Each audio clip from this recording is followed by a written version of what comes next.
오늘 이 본문의 사건은 유대인의 명절에 일어난 사건이죠. 오늘 보면 이 명절, 유대인의 명절이 되어 1절에 그 후에 유대인의 명절이 되어 예수께서 예루살렘 올라가시더라. 명절에 일어난 일입니다. 이 명절이라고 하는 것은 아주 소위 말하면 축제죠. 하나님이 과거에 허락하셨던 그 역사에 대해서 감사하고 특별히 이게는 유월절을 지금 지키는 때인데요. 하나님이 그 출애굽의 그 어마어마한 그 은혜를 베푸신 것을 회상하면서 페스티벌을 불리는 거잖아요. 축제를 하는 것입니다. 자, 근데 오늘 이 본문은 그 명절과 아주 거리가 먼 장면이 이제 나오는 것이죠. 아주 축제에 많은 사람들이 곳곳에서 순례자들이 모여오고 인파가 막 그냥 인산인해를 이루는, 그리고 축제가 벌어지고 있는 것과는 다르게 여기 베데스다라고 하는 장면은 굉장히 어두운 그런 장면이 오늘 여기에 펼쳐지고 있습니다. 특별히 예루살렘에 있는 양문 곁 베데스다 못이라고 하는 곳에 이 38년 된 병자가 누워 있습니다. 그 외에도 많은 병자들이 못가에 질비하게 누워 있죠. 어쩌면 오늘날 세상을 보는 것과 같아요. 조금의 차이는 있지만 아픈 사람들로 가득 차 있는, 아픔이 없는 사람이 없죠. 다 환자들이에요, 사실은. 오늘 여기도 보니까 많은 병자들이, 그렇죠? 많은 병자들, 맹인, 다리 저는 사람, 혈기 많은 사람, 이 몸이 아프거나 마음이 아픈 사람들로 가득 차 있잖아요. 오늘 이 세상도 아픈 사람들이에요. 다 병자들이에요.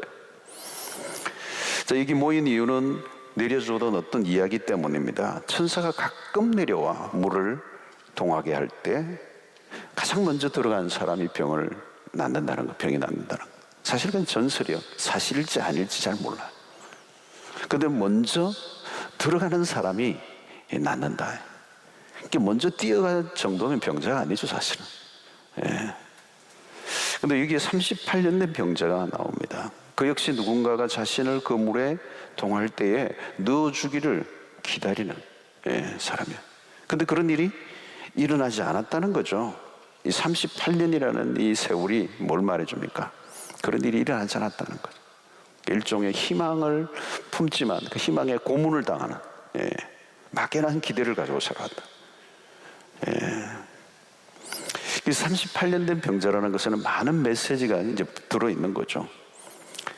오늘도 사람들은 어떤 그런 희망을 가지고 하나 살아가는, 신랄 같은 희망, 그러나 사실은 불가능한 거죠. 이 38년 된 병자도 희망을 가졌지만 38년의 세월이 온 거죠. 그게 안 되는 겁니다. 그죠? 근데 신랄 같은 그 희망을 포기하지 않고 버텨오는 거죠. 여러분, 사람들이 미신을 참 많이 믿잖아요. 미신이라는 걸 미가 희미할 미자잖아요. 그게 있을지 없을지도 알 수 없는 막연한 기대. 사실 미신들 보면 말도 안 되는 것인데 받아들이는 경우가 참 많이 있죠. 왜 그렇죠? 그것이라도 붙들어야 살 수 있으니까. 이 38년의 세월 동안 병을 앓고 있었습니다. 베데스다 못가에서 몇 년을 있었는지는 알 수가 없어요. 또 물이 가끔 천사가 내려온다는 거죠. 그렇죠? 그리고 물이 동할 때에 먼저 들어간다. 이 까다로운 절차가 있는 겁니다. 또 언제 물이 동할지 알 수 없잖아요. 그러니까 항상 긴장 상태에 있어요. 또 다른 사람들과 경쟁을 해야 합니다. 병도 병이지만 이건 정말 안식이 없는 거죠. 언제 물이 동할지. 또 가장 먼저 가야 되고, 또 근데 그 물이 동한다는 것도 가끔 동하기 때문에, 그렇죠? 그러니까 많은 병자들이 같이 있지만 경쟁 관계에 있는 거죠. 피곤한 겁니다. 안식이 없는 겁니다. 그러니까 기회가 왔다고 해서 그 기회가 내 것이 될 수 있다는 보장이 없는 겁니다. 세상에서도 마찬가지죠. 기회를 붙잡으라 그러는데 모두에게 기회가 있는 건 아니거든요. 이 세상을 보면 참 냉엄한 것 같아요. 막 기회가 어마어마하게 많이 있는 것 같지만 그 기회라는 그 말은 아무나 붙잡을 수 있는 게 아니에요. 38년 이 병자도 이미 실패의 연속을 경험해 온 것입니다. 이제 누군가의 도움이 아니면 스스로 들어갈 수도 없는 처지. 자, 그런 의미에서 이곳은 그렇게 자비로운 곳이 아닙니다. 이 베데스다라고 하는 이 이름의 뜻이 뭡니까? 자비의 집이라는 거, 자비의 집. 자비가 없는 거죠. 잔인한 것이죠. 모두가 자신의 문제를 해결하기 위해서 혈안이 되어 있고 경쟁을 하고 신경전을 벌이고 그러죠. 그래서 오늘 이 38년 된 병자는 주여 물이 움직일 때 나를 못에 넣어주는 사람이 없었습니다. 내가 가는 동안에 다른 사람이 먼저 들어갑니다. 이게 뭡니까? 이게 현실이라 현실. 현실은 너무 언제나 냉엄하고 살벌한 거예요. 누구도 넣어주지 않는 거예요. 거기에는 병자들 뿐입니다. 이게 현실이에요. 누구도 누구를 도와줄 수 없는 상황. 이것은 베데스다 목가에서만 일어나는 일은 아닙니다. 오늘 우리가 직면하고 있는 문제들이요, 다 비슷비슷한 문제들을 안고 있습니다. 누군가의 도움을 원하지만 알고 보면 그 사람도 도움이 절실한 사람이죠. 나를 좀 도와주면 좋겠는데, 그런데 사실은 그도 현실이 만만치 않은 거죠. 그리고 나만 아픈 줄 알았는데 내 곁에 있는 사람들도 다 아픈 사람들인 거예요. 자, 누구나 위기를 만나면 처음에는 스스로 해결해 보려고 애를 씁니다. 인간적인 힘을 의존하죠. 오늘 여기도 마찬가지예요. 38년 동안 무언가 노력을 한 거예요. 몸을 움직이든지 굴러가든지 들어가기 위해서 애를 쓰고 누군가의 도움을 요청하고 인간의 힘을 의존하는 온갖 수단과 방법을 다 동원한 것이죠. 예. 여러분, 이게 세상의 모습입니다. 여러분, 오늘날 세상도 마찬가지. 인간이 자신의 어떤 힘으로 뭔가를 해결하려고 애를 쓰는 거예요. 요즘은 특별히 전문가 집단들이 많이 있습니다. 문제를 해결해 줄 수도 있어요. 그런데 인간의 실력으로 풀지 못하는 문제가 훨씬 더 많아요. 요즘 암도 많이 정복했습니다. 그러나 여전히 암이 정복하지 못했어요. 많은 사람이 오늘날도 3명, 4명 중에 암으로 죽잖아요. 네. 사람들은 그래서 오늘날 보면 이 가장 돈을 언제 많이 쓰느냐 보니까 죽기 직전 한 달간 마지막 몇 개월 동안 일생 번 돈을 거기 다 집어넣어요. 가장 돈을 많이 쓸 때 그때. 그리고 죽는 거예요. 암이라는 게 또 어마어마한 돈이 드는 겁니다. 요즘 바이러스도 마찬가지죠. 여러분, 이 바이러스는 이번에 우리가 연구를 많이 하게 됐습니다. 다들 이제 바이러스의 전문가가 된 것 같아요. 글들이 하도 많이 나와가지고 이번에 이 바이러스도 이게 아주 묘한 거라는 거죠, 이게. 그리고 이 바이러스는 인류의 마지막까지, 인류가 끝이 나도 마지막 남아 있을 거라는 거예요, 이 바이러스가. 그죠? 난제예요, 난제. 이게 고정되어 있지 않아요. 변형을 일으키는 거예요, 변형. 이 코로나 바이러스를 지금 온 세계가 지금 깜짝 놀랐어요.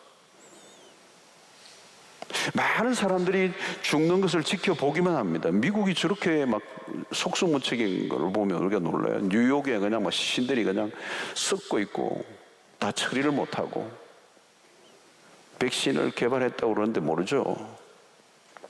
우리 여기서 뭘 봅니까? 인간의 무기력을 보는 거죠. 인간의 무기력. 인간의 자랑이 얼마나 무모한가. 오늘 38년 된 병자는 무엇을 상징합니까? 안 된다는 거예요, 안 된다는 거. 38년이라는 것은 안 된다는 거, 안 돼. 풀기 어려운 난제라는 거.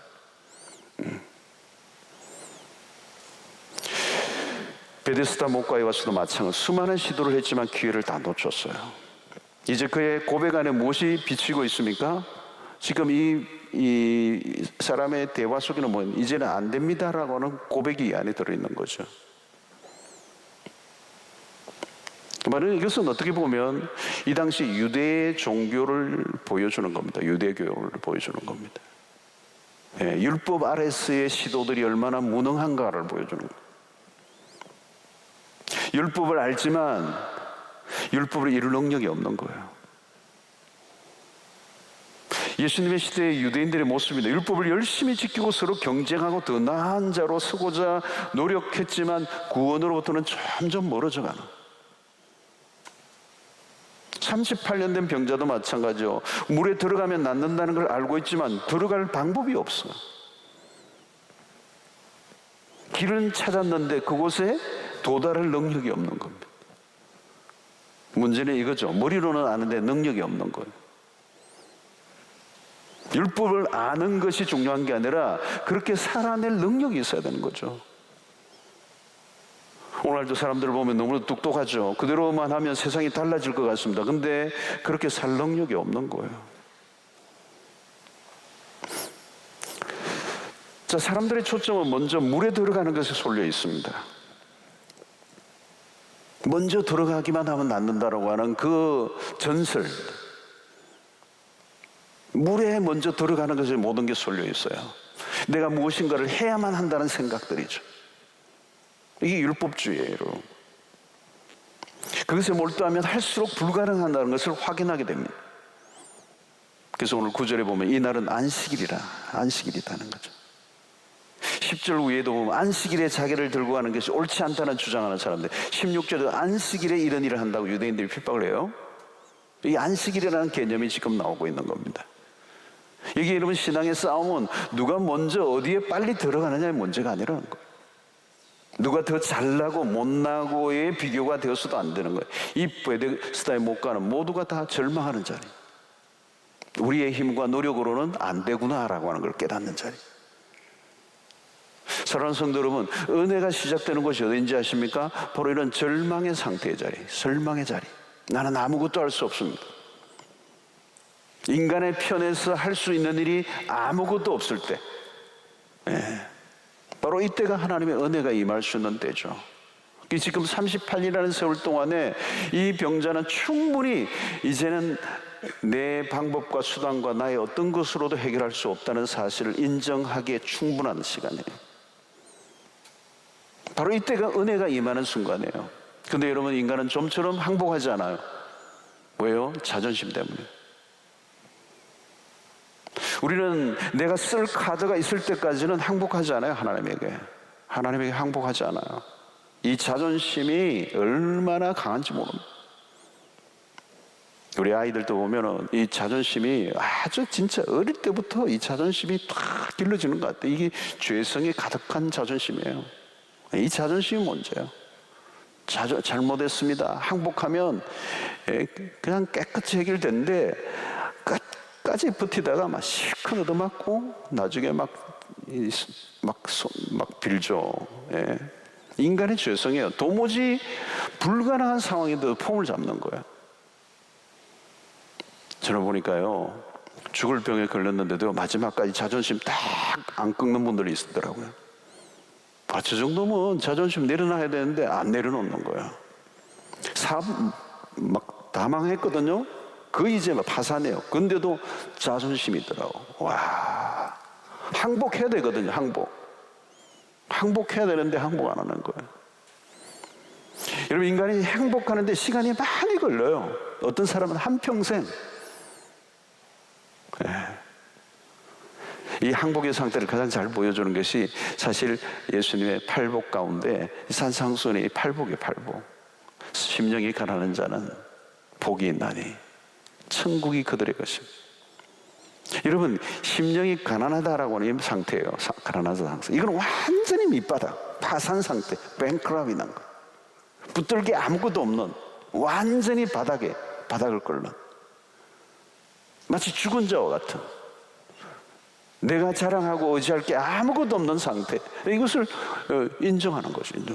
그가 복이 있다는 것. 그가 하는 천국이 그들의 것입니다. 여러분, 광야에서 이 이스라엘 백성들이 40년, 그래서 어떤 사람들은, 이 학자들은 이 병자 38년 된 것과 이스라엘 광야 40년을 비교해요. 광야에서 이스라엘 백성이 40년 동안 경험한 게 뭐냐는 거예요. 철저한 실패예요. 얼마나 목이 곱고, 얼마나 강팍하고, 얼마나 쉽게 하나님 앞에 항복하지 않나. 하나님에게 항복하는 순간까지 너무 많은 시간이 소요되는 거죠. 그게 뭐예요? 죄의 무서움이에요. 나의 힘과 능력으로는 안 됩니다. 인간의 노력으로 할 수 있는 게 있지만, 그러나 아무리 해도 안 되는 게 있거든요. 요즘 우리가 그런 걸 느끼는 거잖아요. 우리와 상관없이 우리의 통제와 우리가 할 수 있는 어떤 범위를 넘어선 역사들이 지금 일어나고 있는 거잖아요. 예. 그냥 막 속수무책인 거죠. 예. 지금도 어디에서 어떻게 무슨 문제가 일어나서 지금 가을에 겨울에 무슨 일이 일어날지 우리는 모르는 거예요. 이렇게 온 세계를 뒤집어버리는 일들이 일어날 수 있다는 사실에 모두가 지금 충격을 받은 거잖아요. 모든 게 스탑되고 모든 게 그냥 중지되고 뭐 그냥 온 세계 국경이 다 그냥 단절되고 뭐 하늘의 비행기들이 다 그냥 멈춰버리고 모든 대회, 모든 무슨 집회, 행사, 뭐 거국적이건 세계적인 건 모든 게 다 그냥 닫아버렸으니까요, 여러분.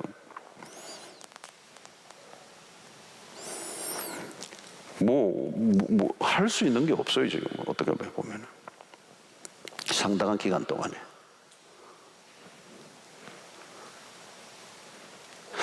여러분, 왜 사람들이 절망합니까? 절망은 인간의 노력이 안 통하기 때문에 그래요. 우리의 능력이 안 통하니까. 우리의 노력을 해도 그게 통하지 않으니까. 이 베데스다라고 하는 이 이름, 이 은혜의 집, 이 자비의 집. 이름은 너무 멋진데 그들은 지금 은혜의 바깥에 있는 거죠. 철저히 율법의 방식에 의해서 돌아가고 있는 거예요. 명절인데 명절과 거리가 먼 현실. 당시 유대 종교의 모습이에요. 그들이 그 당시에 유대교는 그 백성들에게 소망을 주지 못한 거죠.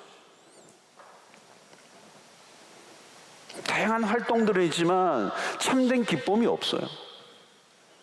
그게 베데스다의 목가에 둘러앉아 있는 그것이 어쩌면 유대교의 현실이었다는 거예요. 그 백성들의 아픔과 백성들의 고통과 백성들의 문제를 해결해 줄 수 있는 능력이 아무것도 없어. 신음하고 고통하는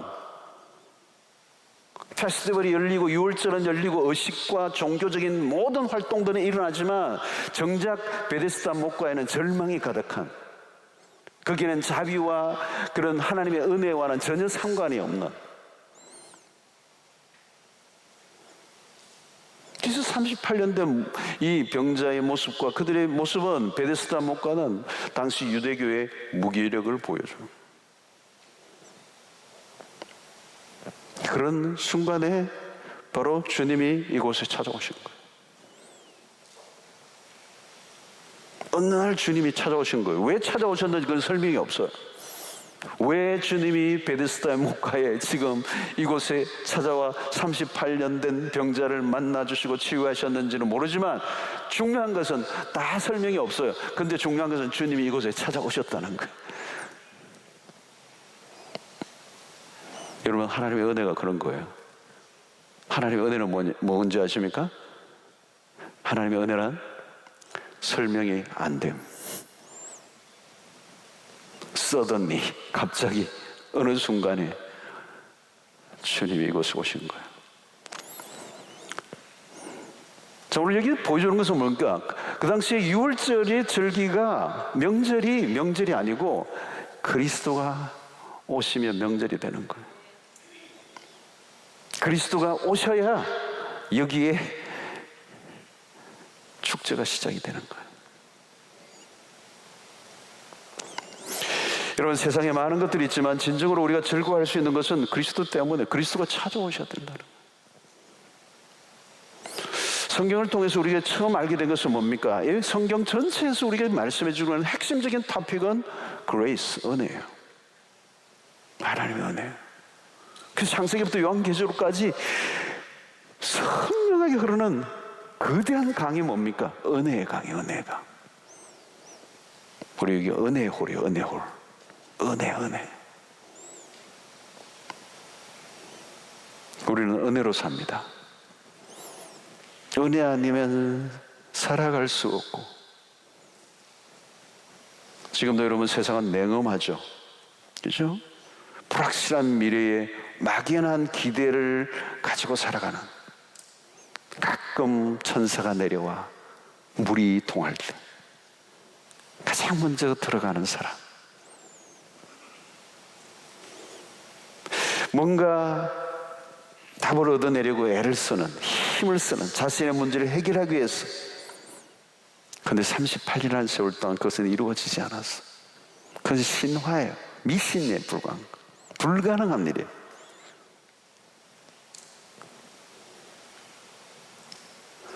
여러분, 여기서 필요한 것은 우리가 뭘 말합니까? 우리의 편에서 무엇인가 답을 얻으려고 하면 힘들어진다는 거예요. 나의 편이 아니라 나보다 더 크신 분이 내게로 오셔야 합니다. 바로 그것이 하나님의 자비입니다. 하나님의 자비.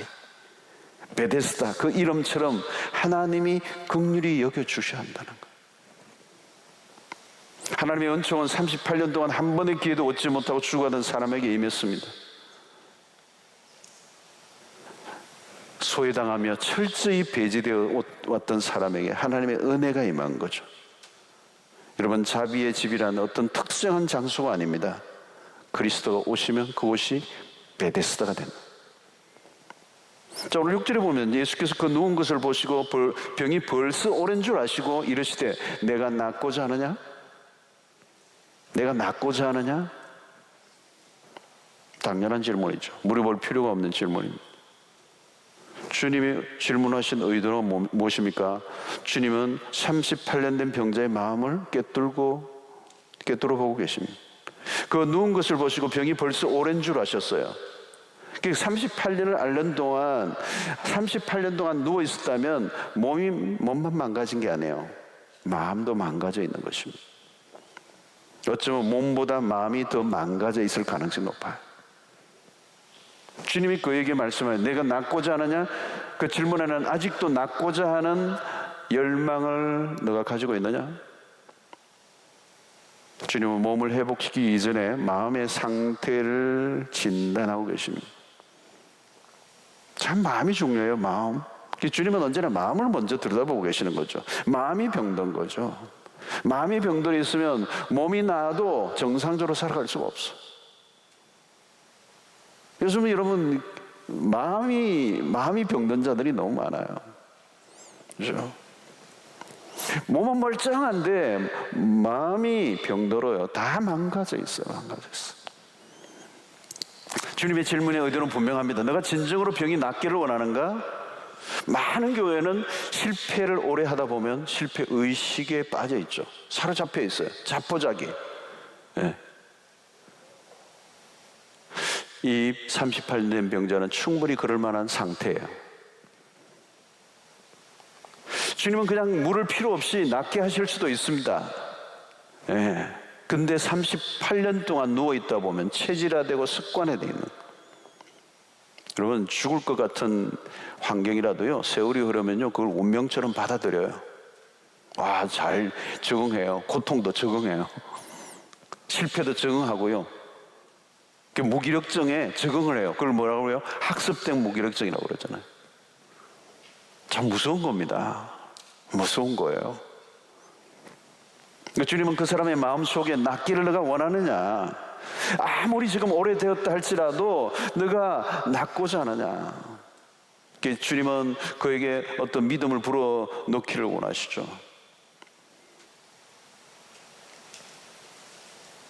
자, 그런데 이 주님의 질문에 대한 38년 된 병자의 대답은 엉뚱해요. 7절 다시 한번 보면 병자가 대답하여 주여, 물이 움직일 때 나를 못에 넣어주는 사람이 없어 내가 가는 동안 다른 사람이 먼저 내려갑니다. 자, 여러분, 내가 낫고자 물으면 예, 낫기를 원합니다 이렇게 대답해야 되잖아요. 근데 동문서답을 해요. 여기에서 38년 된 병자의 절망을 봅니다. 이미 포기한 것으로 보여요. 나 안 됩니다.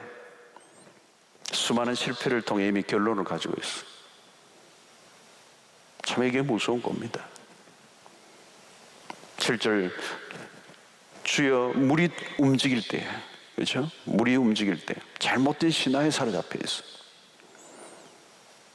오랫동안 전해져 내려온 이야기가 복음이 되어 있는 거죠. 그러니까 다른 말이 귀에 들어오지 않는 겁니다. 하나의 이론에 꽂혀 있어요. 마인드셋이 되어 있는 겁니다. 이 세상에 거짓된 복음이 널려 있잖아요. 참 복음을 듣지 못하고 거짓된 복음, 요즘 유튜브 혹은 각종 인터넷 사이트를 통해서도 막 떠돌아다니죠. 이것만 먹으면 백발백중 나올 거라고. 이렇게 하라 저렇게 하라. 여러분, 고대 사회는 지금보다 훨씬 더 많은 미신들이 떠돌아다녔을 겁니다. 거의 미신들이에요. 다 미신. 신빙성이 부족해도 사람들이 약해지면 그냥 믿고 싶은 거죠. 뭔가 마음이 약하면 무엇이다 붙들고 싶어집니다. 그곳에 사이비들이 끼어들고 사기꾼들이 난무하고. 사실 보면 이번에도 보면 이 이단이 얼마나 허무맹랑한지 너무 정말 말도 아닌데 그걸 믿는 거거든요. 어떻게 성경 해석을 그렇게 엉터리로 할 수 있는지, 그렇게 무지한지, 어떻게 그렇게 단순한데 거기에 빨려 들어가는지, 거짓이 너무도 분명한데 성경을 그렇게 요한계시록을 엉터리로 해석할 수가 있냐고요. 그죠? 근데 그게 다 빨려 들어가는. 여러분, 그 이단에 속는 사람들이 특징이 뭔지 아세요? 아픈 사람들이 많아요. 마음이 아픈 사람들, 상처 입은 영혼들이 많아요. 현실을 도피하고 싶은 거예요. 그 14만 4천에 내가 들고 싶은 거야. 난 실패하고 다 망했지만 지금까지 내 인생이 된 것이 없지만 난 14만 4천에 내가 들어가야 된다, 이게. 생명을 걸고 들어가려고 하는 거야. 여러분, 그게 왜냐면 상징적 숫자인데 그 14만 4천 안에 그냥 카테고리 안에 그게 복음이 된 거예요. 그게 복음이 된 거예요. 그게 꽂혀버려요. 그게 마인드셋이 된 거예요.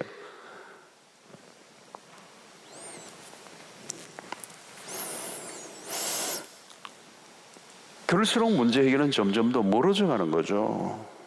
이 38년의 세월 안에 많은 게 담겨 있는 겁니다. 얼마나 많은 것에 속았겠어요. 얼마나 많은 것에 휘둘렸겠어요, 여러분. 얼마나 많은 미신을 붙잡고 있었겠어요. 여러분, 오늘 세상의 모습입니다. 사람들은 진리가 아닌 것에 몰두하고 있는 것이죠. 엉뚱한 것에 희망을 걸고 있는 거예요. 인생을 도박하듯이 확률 싸움처럼 막연한 기대. 38년 된 이 병자는 주님의 질문에 전혀 엉뚱한 반응을 하고 있어. 내가 물이 움직일 때 먼저 들어가야 하는데 넣어주는 사람이 없습니다. 주님이 원하시는 답이 아니에요. 그가 묻고 있는 분에 대해서 관심이 전혀 없어요. 지금 물으시는 이 분이 누구인지, 그런 단순히 자기 자신의 상황에 빠져 있는 거죠. 이루어질 수 없는 미래를 막연히 기다리고 그 신화에 가까운 얘기에 지금 감염되어 있는 거, 감염되어 있는 거. 이 잘못된 이론과 잘못된 사상과 잘못된 것들에 이 감염되어 있으면 이거는 바이러스보다 더 무서운 거예요. 일평생 아니라 영혼을 잃어버리는. 오늘도 잘못된 신화들이 많이 떠도옵니다. 연약한 인간은 신화를 만들어내요. 확인되지도 않고 입증되지 않은 이야기들이죠. 믿어지지 않는 것이지만 믿으려고 하는 이야기들. 삶이 어려울수록 신화는 늘어납니다. 이루어질 수 없는 꿈을 갖고 살아가는 사람들이 많아. 싱글이죠. 잘못된 욕망, 막연한 희망, 만약 신랄 같은 희망에 목을 걸고 삽니다. 이런 세상의 불행이란 무엇입니까? 불가능한 일에 희망을 걸고 살아가는 거예요. 1년에 한 번 물이 동할 때 가장 먼저 들어가는 사람, 뭐 하나 분명한 게 없어요.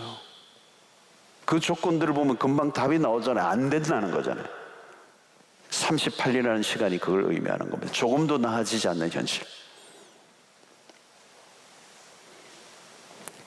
1년에 단 한 번의 기회마저도 어쩌면 자신과 상관없는, 무엇보다 자신을 도와줄 한 사람이 없다는 거죠. 나를 못에 넣어줄 사람이 없습니다. 영어로 직역하면요, 나는 한 사람을 가지지 못했습니다. 나를 도와줄 한 사람이 나에게 없습니다. 그런 자신의 한계와 무기력함을 인정하고 있습니다. 아무리 시도를 하려고 해도 문제를 해결할 길이 없어서 중요한 인정이에요. 내 방법과 수단과 열심을 내려놓는 것은 쉬운 일이 아닙니다. 그런데 하나님의 은혜가 바로 이 지점에 시작이 되는 것이죠. 우리에게 주어진 구원은 우리의 능력으로는 불가능한, 우리는 전적으로 무능력합니다. 우리 자신에게 희망을 걸지 않아야 하고 우리 주변의 어떤 것에 희망을 걸어서도 안 돼요. 이 사람은 자기가 필요하는 한 사람이 없었다고 말합니다. 그 깊은 고독과 절망감이 있는 것이죠. 가장 큰 아픔은 어쩌면 이 고통이었을지 몰라요. 함께 해줄 한 사람이 없었어. 나에게는 한 사람이 없습니다.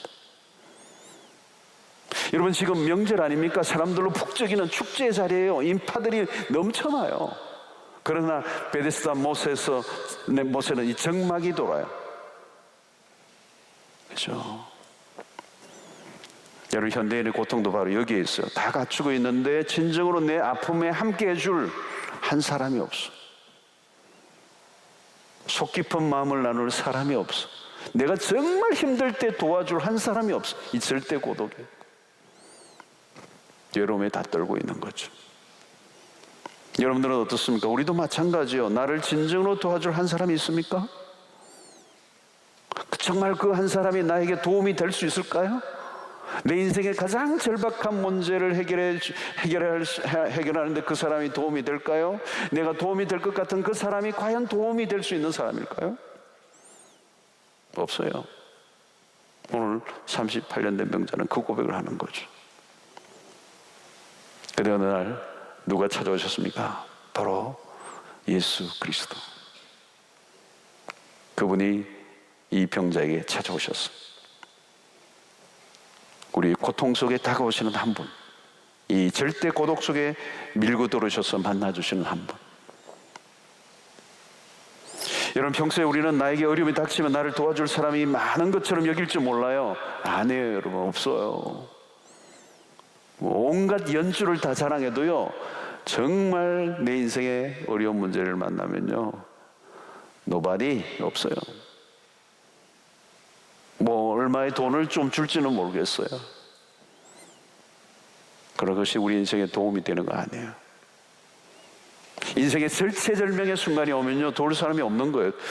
그러므로 여러분, 우리는 도울 힘이 없는 인생을 의지하지 말라는 거예요.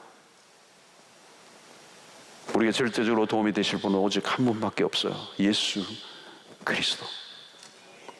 우리의 운명을 들어 올려주실 수 있는 분은 하나님 외에 없어요. 뭐 괜히 내 안 도와줬니, 시험 들고요, 실망하고 할 거 하나도 없어요. 사람에게. 남편에게도 아내에게도 마찬가지고요, 부모에게도 마찬가지고요, 선배도 마찬가지고요. 요즘도 보니까 어려움 당한 분들이 너무 많아요. 너무 많아요. 교계도 어려움, 저에게도 개인적으로 여러 곳곳에 이 어려워서 지금 도움을 요청하는 곳이 많아요.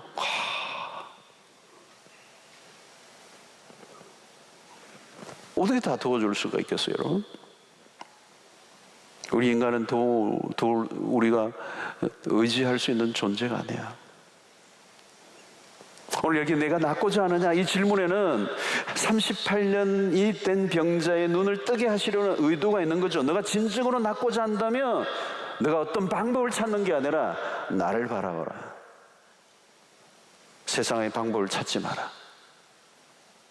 세상은 온갖 처방을 다 알려준다. 그러나 너에게 진정한 도움은 전능하신 하나님, 그 하나님이 한 분이면 충분하다. 여러분, 우리의 인생의 문제는 난해하고요, 복잡해요. 간단한 게 하나도 없어. 그러나 주님에게 가지고 나가면 간단한 것입니다. 이 사람 저 사람 찾아다니면 답이 수백 가지 수천 가지 나와요. 사람을 만나면 만날수록 더 혼란해집니다. 주님에게 가야 한다는 거예요. 주님 한 분이면 충분한 것입니다. 우리의 실력으로 살아갈 수 있는 것은 지극히 제한적입니다. 자기 실력으로만 버틸 시간이 있어요. 인생은 나의 실력으로는 어느 정도 커버할 수 있는 게 있다고 생각하지만 어느 순간에 오면 그것도 안 통하는 때가 와요. 오늘 이 병자도 마찬가지죠. 올해는 실패해도, 이번에는 실패해도 다음에는 내가 들어갈 수 있을 것이라고 결심했을지도 몰라요. 근데 세월이 10년이 흐르고 20년이 흐르고 30년이 흐르고 38년이 된 거예요. 하나님 앞에 나온 사람들이 보면 특징이 있어요. 공통점이 있는데 자신이 믿었던 것들에 대해서 철저하게 배신당한 경험이에요. 그것이 사람일 수도 있고요, 어떤 가족일 수도 있고요, 어떤 자기의 재능일 수도 있고요, 자기 실력일 수도 있어요, 자기의 스펙일 수도 있어요. 철저히 자기가 믿었던 것에 배신을 당한 경우, 하나님 앞에 나온 사람들이 다 그래요. 어떤 일은 자기 건강일 수도 있어요. 건강을 철저히 믿었어요. 근데 건강이 자기를 배신하는 거예요. 정신이 번쩍 드는 거죠.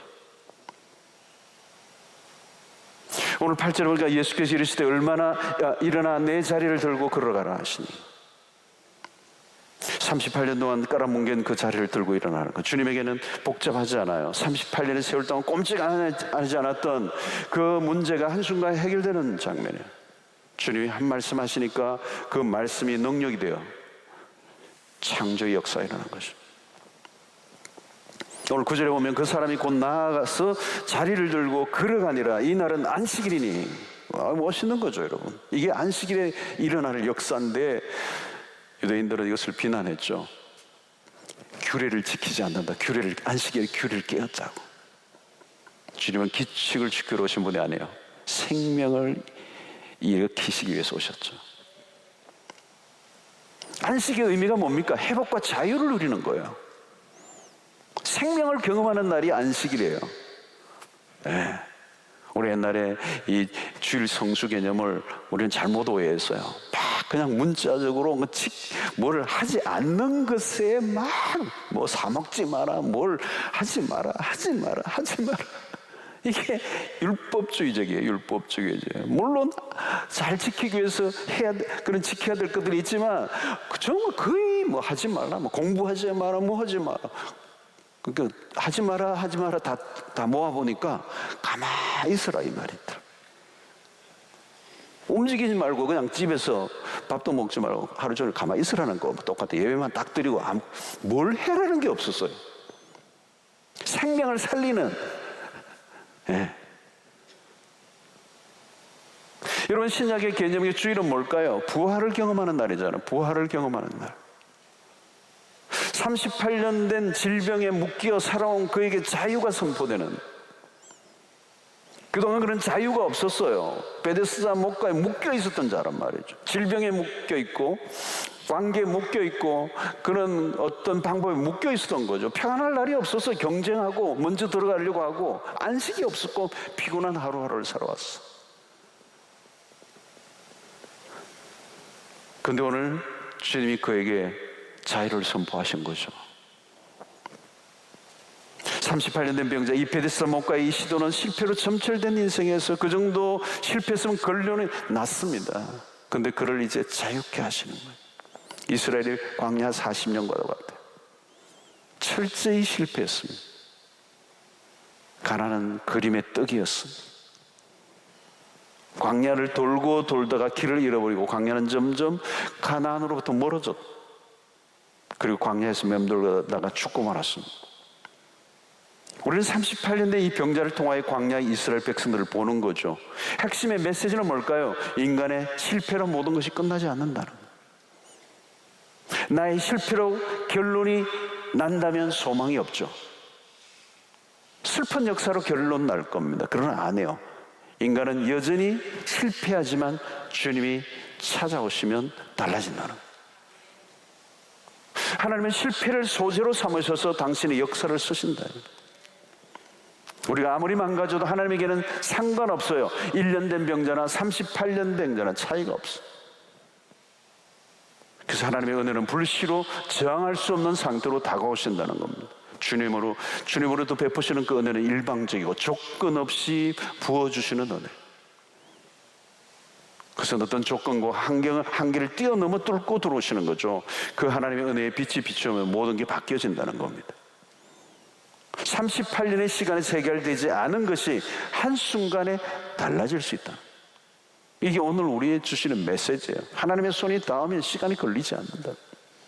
38년의 세월, 실패로 점철되고 꼼짝도 안 하지 않았던 그 인생이 주님의 한 말씀에 한순간 모든 게 뒤집어지는 거예요. 뭘까요? 이건 창조의 하나님이, 우리 주님은 창조의 주님이세요.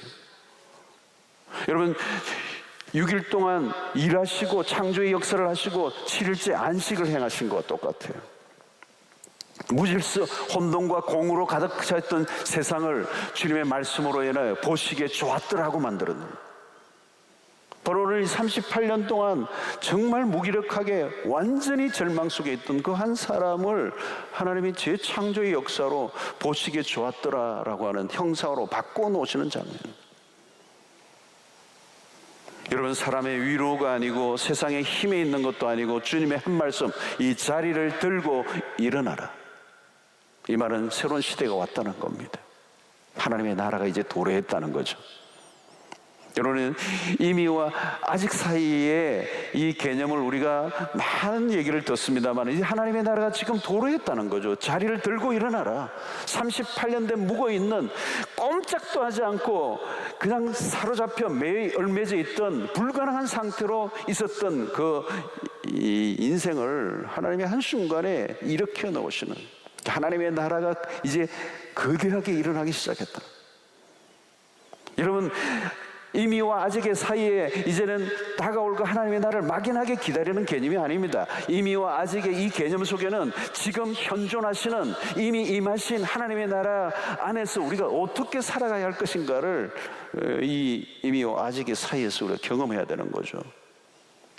오늘 한국 기독교는 너무 피안적이고 도피적이고 내세적인 것만 너무 강조한 나머지 현실의 삶에 지금 도래한 이 하나님의 나라, 그 강력하게 임한 하나님의 나라, 자리를 들고 일어나게 만드는 이 역사를 그 유대교회 안에서는 경험하지 못했던 것이죠. 근데 주님이 임하시자 그 역사가 일어난 것입니다. 여러분, 이 새로운 시대가 왔다는 겁니다. 주님이 오셔서 모든 판도가 달라졌다는 거예요. 그다음 유대 종교가 꼼짝도 하지 않았던, 낡아 빠진, 폐기 처분이 되어야 할 그 상황 속에 있었던 그 유대 죽은 율법주의적인 인간의 행위와 노력과 방법만 무성했지 생명의 능력과 기적은 아무것도 일어나지 않았던 그 시대 속에 주님이 오시자 한 말씀 하시니까 끝나버려요. 자리를 들고 일어나라. 하나님의 나라가 임한 거, 이미 거대한 하나님의 나라가 시작되었고 그 하나님의 능력이, 창조의 능력이, 부활의 능력이 일어나고,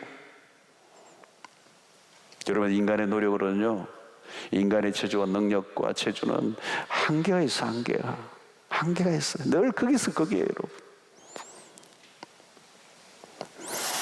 부활의 주님이 오시면 모든 판도를 바꿔놓습니다. 주님이 왜 38년 된 병자를 찾아오셨습니까? 왜 주님은 명절에 요란한 곳을 찾지 않고 이곳을 찾으셨습니까? 이유는 알 수 없어요. 설명이 안 돼요. 여기에 어떤 38년 된 병자가 이런 은혜를 입을 만한 어떤 공로를 행한 것도 없어요. 내세울 만한 것 아무것도 없어요. 근데 하나님께서 일방적으로 밀고 들어오셔서 이 놀라운 은혜를 베풀어 주신 것입니다. 바로 구원이 그런 것이고요, 하나님의 은혜가 그런 거예요. 저는 지금도 늘 그렇게 생각해요. 하나님이 Why me? 왜 나를 구원하셨습니까? 어떻게 나 같은 사람을 구원하셨습니까? 놀라운 일이에요. 놀라운 일. 그래서 본문이 우리에게 말씀하시는 핵심은 뭐냐면 하나님의 은혜예요. 하나님의 은혜예요. 받을 자격이 없는 자에게 일방적으로 베푸시는 이 은혜, 여기에 우리가 놀라는 거예요. 오늘 여러분들 여기 참여하신 분들, 오늘 방송을 들으시는 모든 분들도 마찬가지예요. 어째 하나님의 은혜가 나에게 밀고 들어왔어요. 어느 날 왜 나에게 오셨는지, 그 은혜가 임했는지 알 길이 없어요. 근데 어느 날 어느 순간에 어떤 사건과 어떤 일들을 통하여 우리를 항복시키시고 우리의 그 은혜가 우리를 덮어버리신 거죠. 할렐루야. 그 주님의 말씀이 임하자 꼼짝도 하지 않았던 내 인생의 문제가 들려지기 시작하고 해결되기 시작하고 변화가 일어나기 시작하고,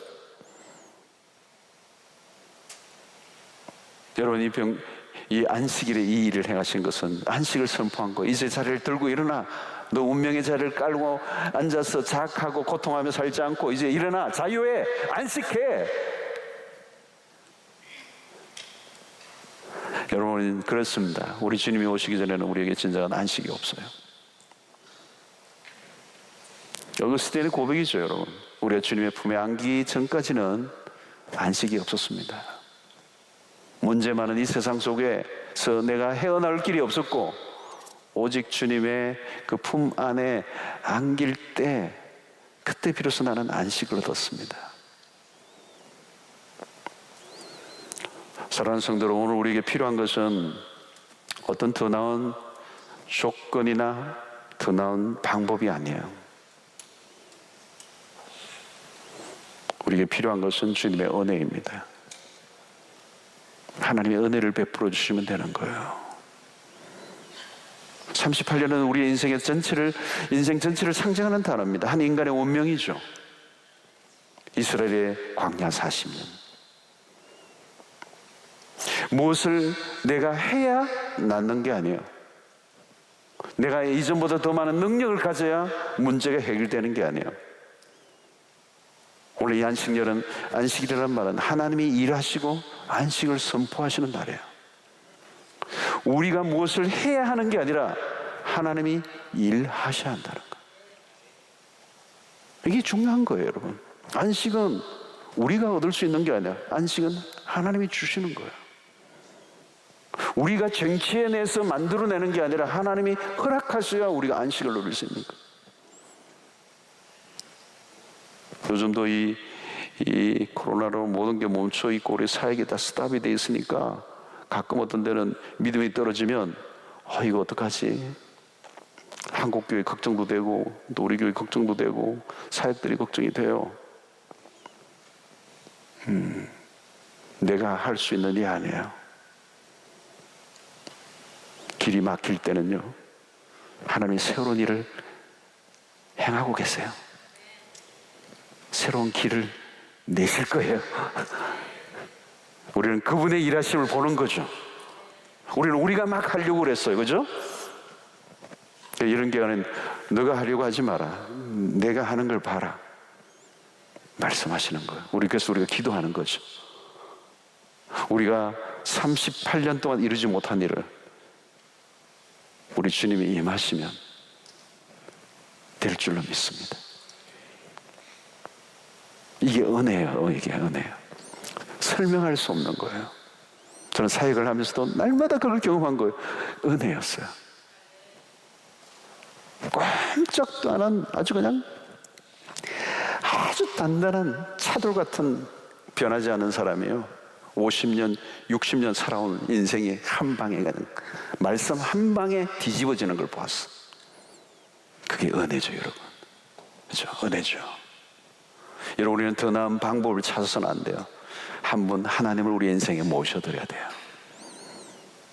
하나님에게 무엇인가 보여드리려고 하지 말고 하나님이 어떻게 일하시는가를 보는 거죠. 여러분, 율법 아래의 삶은 피곤하고 지친 것입니다.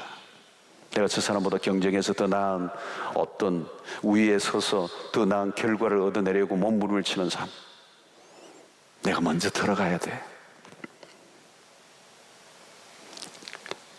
거기는 안식이 없어요. 평안이 없어요.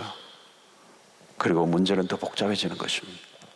우리는 더 많은 좋은 방법을 찾아내려고 애를 씁니다. 그리고 여러분, 좋은 방법, 좋은 프로그램, 좋은 무슨 테크닉을 개발하면 되는 게 아니죠. 되는 것은 주의 은혜가 임해야 하는 것이죠. 주님이 찾아오셔야 되는 거죠. 우리는 율법이 아니라 복음으로 돌아야 합니다. 요즘 참 복잡해요. 코로나 인하여 삶이 힘들어졌습니다. 신자인 우리 모든 우리의 성도들에게도 마찬가지죠. 온갖 묘수를 찾아 헤맵니다. 어떻게 하면 이 돌파구를 찾아낼까? 어떻게 하면 이 비상시대의 이 위기를 바꿔볼까? 이 난국을 헤쳐나갈까? 어떻게 하면, 누구를 만나면?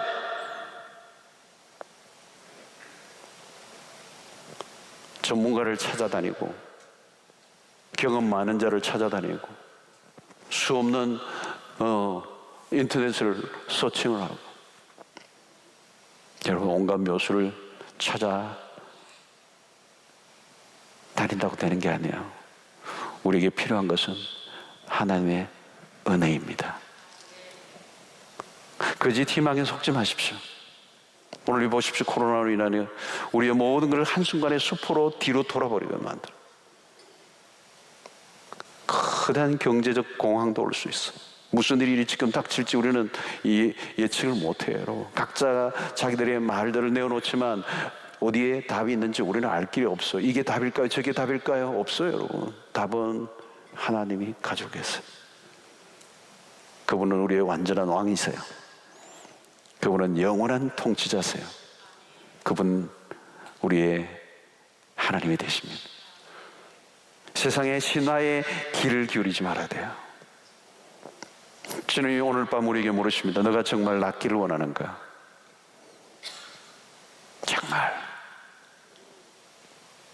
정말 변화되기를 원하는가? 그렇다면 우리는 주님의 말씀에 귀를 기울여야 합니다. 하나님이 답이 되십니다. 하나님의 은혜가 답입니다. 하나님이 필요한 것이죠. 우리에게 필요한 것은 다른 게 필요한 게 아니에요. 하나님이 필요한 것입니다. 다른 거 다 없어도 돼요. 네, 다른 거 다 없어도 돼요. 하나님의 은혜만 있으면 됩니다. 그 은혜를 구하시기를 바랍니다. 주님이 찾아오시면 되는 거예요. 주님이 역사하시면 되는 거예요. 주님이 38년을 한순간에 뒤집어 엎어버리셨어요. 내 자리를 들고 일어나라. 오늘도 여러분, 우리의 인생에 내가 스스로의 힘으로 이 자리를 들고 일어나려고 아무리 몸부림을 쳐도 그것은 불가능한 것입니다. 하나님의 은혜가 충분합니다. 그 은혜로 살아가는, 한번 임하십시오. 주님 우리에게 한번 은혜를 베푸십시오. 그걸 우리가 갈망해야 돼요. 그 은혜가 없으면 우리는 아무것도 할 수가 없습니다. 아무리 망가져도 그 은혜가 임하면 역사가 일어날 줄로 믿습니다.